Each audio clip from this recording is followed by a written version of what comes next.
Airbnb arbitrage in 2026 is nothing like it was in 2021. So before you get started or further scale your portfolio, please watch this video. Why is arbitrage so different now? Well, the business model is still technically the same. You rent a property from a landlord, you furnish it, and then you sublet it on Airbnb. So why does it feel completely different? Well, guys, in 2025, 2026, travel is different. Guest expectations are different. The rent you pay to a landlord is different. Demand has changed. And the Airbnb operators who scaled like crazy during the pandemic, well, many of them aren't even in business anymore. In fact, the largest arbitrage operator in the world, Sonder, just shut down its doors. They built entire buildings of arbitrage units and still couldn't make the numbers work. So, before you start an Airbnb arbitrage business or sign one more lease, you need to understand what arbitrage actually looks like in 2026 because it's not the same game that it used to be. And at the end of this video, I'm going to share another Airbnb business model that's actually doing better than ever. A model that's scalable, sellable, and doesn't leave you holding the bag. So let's jump in. In this video, I'm going to break down 3 things. Number 1, why does arbitrage feel completely different in 2026? Not to scare you, but so you know what you're stepping into. Number 2, the biggest new risks you must understand before signing any lease. Number 3, a business model that may not have these same headwinds. You might be wondering, if the business model is the same, why does arbitrage feel different in 2026? Well, because the environment around it has changed. Travel demand looks different. In 2021, 2022, even 2023, these were anomaly years. Remote work exploded. People fled cities. Hotels were understaffed. Airbnb demand surged. Travel budgets were inflated. In 2026, travel is still strong, but it's normalized, not hyperinflated. Deals that worked in 2021 don't automatically work today. Number 2, guest expectations have skyrocketed. In 2021, guests were happy with a kitchen, a clean living space, and a private room. Today, they expect hotel-level quality, professional cleaning, beautiful design, high-quality bedding, fast Wi-Fi, flawless check-in, better lighting, better mattresses, listings that feel intentional, and additional amenities. The bar went up, and with it, the cost to operate arbitrage. Number 3, rent is now your biggest risk, and it's higher than ever before. Landlords know that there is demand, and they know what you're trying to do. So when the renewal comes, they raise your rent. And as many of you know from your own lives, rent has gone up everywhere. If you don't pay it, someone else will. You can't scale an arbitrage if your biggest fixed expense, your rent, grows faster than your revenue. Number 4, guest demand and patterns have shifted. And in some ways, that shift is good. I've actually been leaning into the types of properties that perform better. Airbnb guests today prefer houses over apartments, outdoor space, privacy, unique layouts, family-friendly spaces, bigger homes. So if your strategy is to get 10 identical apartments right next to each other, that does not perform well in 2026. Demand has moved away from generic apartments. Meanwhile, expenses have increased. Cleaning, labor, supplies, utilities. For many operators, costs have gone up, whereas revenue has stayed flat or dropped. This tightens your margins. So now that you understand the environment, let's talk about the actual risks of arbitrage in 2026. These risks barely existed in 2021, or they were much quieter. Number 1, inflation has hit every line item. Electric bills, water, trash, pest control, detergents and supplies, laundry and linens, maintenance, labor. Your Wi-Fi has gone up. Meanwhile, rent has gone up too. So if your average daily rate or the amount you charge your guests stays the same, but your rent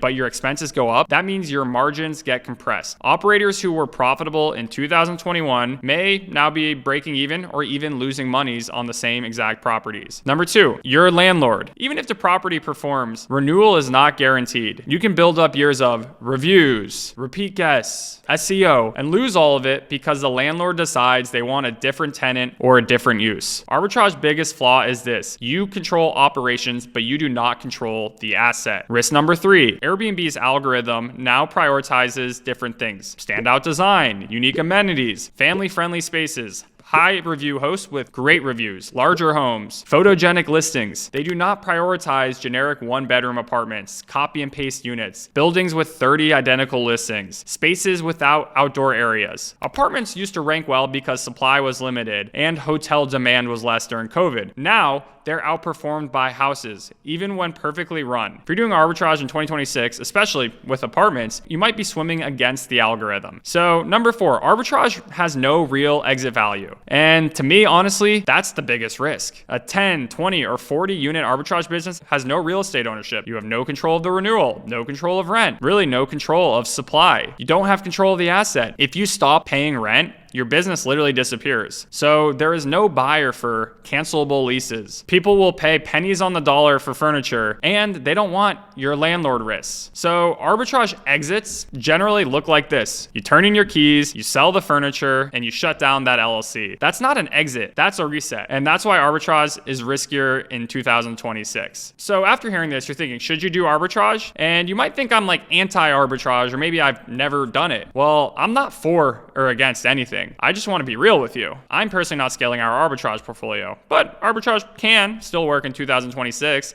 just not the way it used to. The operators who win today choose unique properties. They negotiate rent caps in writing. They avoid areas with heavy new construction or supply. They pick responsive, trustworthy landlords, and they design units to stand out. They keep their expenses tight. They aim for fast payback periods. And yes, I've made my money and profited from arbitrage, but leases I thought I'd have forever eventually stopped making sense. And taking on debt or stacking credit cards can create a debt spiral. So arbitrage in 2026, it's not a volume game, it's a precision game. Pick the right properties, not every property, and if you ignore this and aren't thoughtful about it, you can get squeezed. So to give you a little context for me and why I'm so passionate about this, I have personally done several Airbnb business models. I've done arbitrage, I've also managed properties, I've bought properties, and I've even actually done a glamping operation. Not gonna get into all of that, but in 2021, 2022, I scaled my arbitrage portfolio to apartments, houses. In addition, I also was building my property management portfolio. At the same time, I was also raising money to buy houses. So I was really doing every Airbnb model at the same time. And what I found is that the properties I manage, while maybe year over year they weren't doing as well, it didn't matter because I didn't have that big thing called rent that I had to pay the landlord every month. Also, the properties that I bought, I controlled the asset. I could improve the asset. I could add amenities. I could make them nicer. So I could actually help the revenue increase over time. Whereas arbitrage, I didn't control the asset. I really couldn't improve it. So when revenue went down on our apartments, there was really nothing I could do. And I actually handed the keys over back to the landlord. So the properties I manage, and I've managed for years, I haven't had those same variables. So I've just been able to grow without that same level of stress. So what is the business model to do in 2026? Well, guys, I'm a big believer in buying. I'm not gonna lie, I think buying, especially for the tax benefits sides of things, is awesome and to build long-term wealth and all that. But if you are trying to build a business to build income, co-hosting is the way to go. Now let's talk about something important. Arbitrage is not the only way to build an Airbnb business. I believe that co-hosting in 2026 is doing better than ever. Co-hosting solves almost every issue that arbitrage now faces because you're not taking on that risk. You're not signing the lease. You're not paying rent. You're not worrying about renewals. You're not buying furniture. There isn't the need to take a credit card and go buy a bunch of stuff to set up a place. You're not gonna rely on thin margins. Almost every cost that destroys arbitrage doesn't apply to co-hosting. And unlike arbitrage where more supply hurts you, more supply actually helps and co-host because more homes is more owners who need your help. So what actually is co-hosting and how do you get paid? Co-hosting is simple. You manage an Airbnb for someone who owns the property. You handle messaging, cleaners, turnovers, pricing, guest experience, supplies, but you do not sign a lease. You do not pay rent. You do not buy furniture. The owner pays all the expenses. You earn about 20% of the revenue. Could be more, could be slightly less. It's not a fixed rule, but 20% is generally pretty average. So if a property makes $5,000 a month, which is pretty average, you make $1,000 with that 20% management fee. An $8,000 a month revenue generating property can earn you about $1,600 in gross commissions. At $12,000, you can earn about $2,400. And guys, this is recurring income. It does change month to month. Seasonality is a big part of it, but it's consistent. There is low overhead and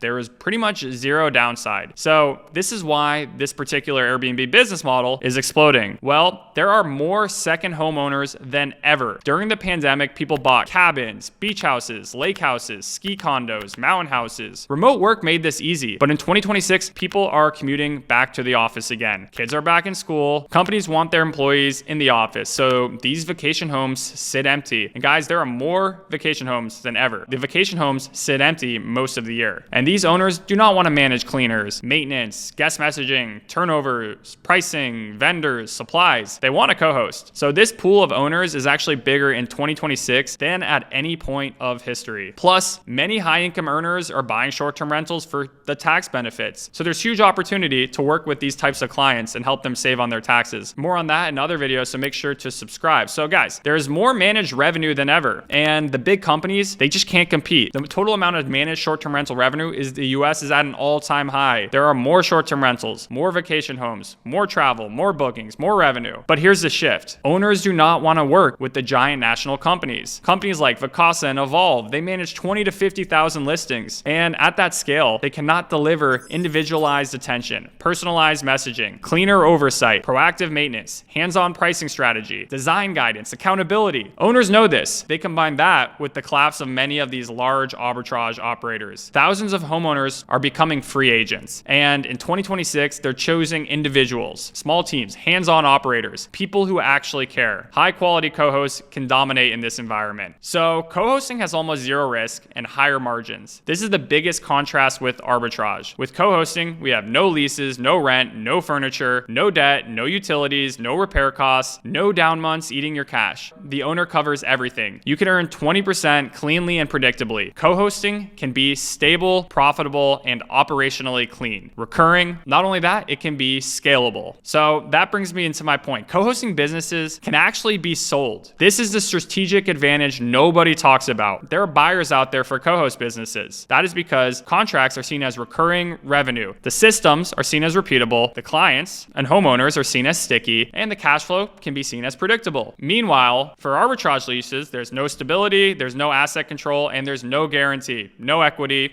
no buyer. So arbitrage exits look like you handing in your keys, selling your furniture, and shutting down your LLC. Meanwhile, with co-hosting, you can build an asset you can actually sell. I've actually had buyers approach me about buying my co-hosting portfolio. But trust me, never the arbitrage units. That tells you everything. Final verdict. How risky is arbitrage in 2026? Well, here's the truth. Arbitrage is not dead. It's just way riskier than it was during the pandemic boom. The expenses are higher, margins are thinner, and landlords are smarter. Guest expectations are up, and Airbnb's algorithm no longer favors what it used to. So arbitrage can work, but only if you're extremely selective and financially disciplined. If you want the lower risk, more scalable, and more sellable Airbnb business model in 2026, co-hosting is the winner. And guys, again, that's because there have never been more second homeowners, more short-term rental supply, more managed revenue, more bookings, more owners that need your help, more automation tools that make running the business a breeze, and then more exit opportunities. This is the perfect business model for anyone who wants time freedom, side income, or a real business they can actually scale for generational wealth. So if you want a step-by-step guide to go from $0 to $10,000 a month with co-hosting, it's linked in the description below. And if you found this video helpful, please hit like, subscribe, and stay tuned for more videos. Let me know if you have any questions or comments.